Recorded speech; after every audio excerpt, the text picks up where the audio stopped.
লক্ষ্য করো, আমরা এখন এই অঙ্কটা নিয়ে আলোচনা করার চেষ্টা করব, যেখানে বলা আছে যে শতকরা বার্ষিক কত মুনাফায় ৩,০০০ টাকার ৫ বছরের মুনাফা ১৫০০ টাকা হবে। তো এখানে যেটা বলছে যে শতকরা বার্ষিক কত মুনাফায়, তাহলে এই যে শতকরা বার্ষিক কত মুনাফা, এটা বলতে বোঝানো হয়েছে মুনাফার হার।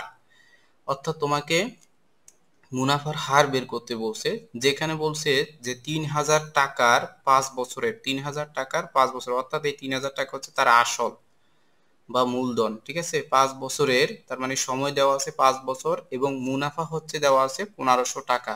অর্থাৎ আসল দেওয়া আছে ৩,০০০ পি এ, তারপর হচ্ছে সময় দেওয়া আছে n ইকুয়ালস টু ৫ বছর, এরপর হচ্ছে মুনাফা i ইকুয়ালস টু ১৫০০ টাকা দেওয়া আছে। তোমাকে মুনাফার হার বের করতে বলছে। তো আমরা একটা সূত্র, সরল মুনাফার ক্ষেত্রে আমরা যদি সূত্র দিয়ে অঙ্কটা করতে চাই, আমরা জানি i equals to P N R, যেখানে এই আরটা হচ্ছে মুনাফার হার। এখন তুমি যদি এখান থেকে আর এর মান বের করতে চাও, সেক্ষেত্রে আমার পি এনটা আর এর সাথে যেহেতু গুণ আছে, তাহলে আমরা যদি এই পাশে নিয়ে আসি তাহলে ভাগ হয়ে যাবে। অর্থাৎ উপরে হবে আমার আই আর নিচে হবে পি এন।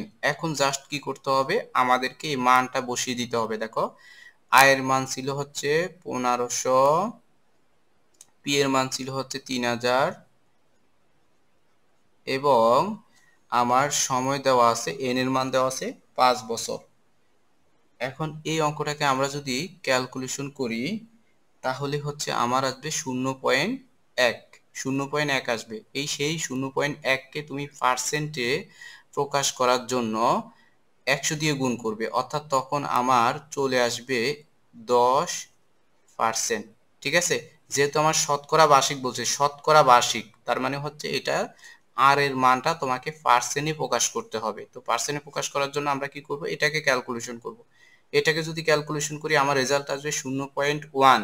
সেই ০.১কে আমরা ১০০ দিয়ে গুণ করব, তাহলে আমার আর এর মান বেরিয়ে যাবে ১০%।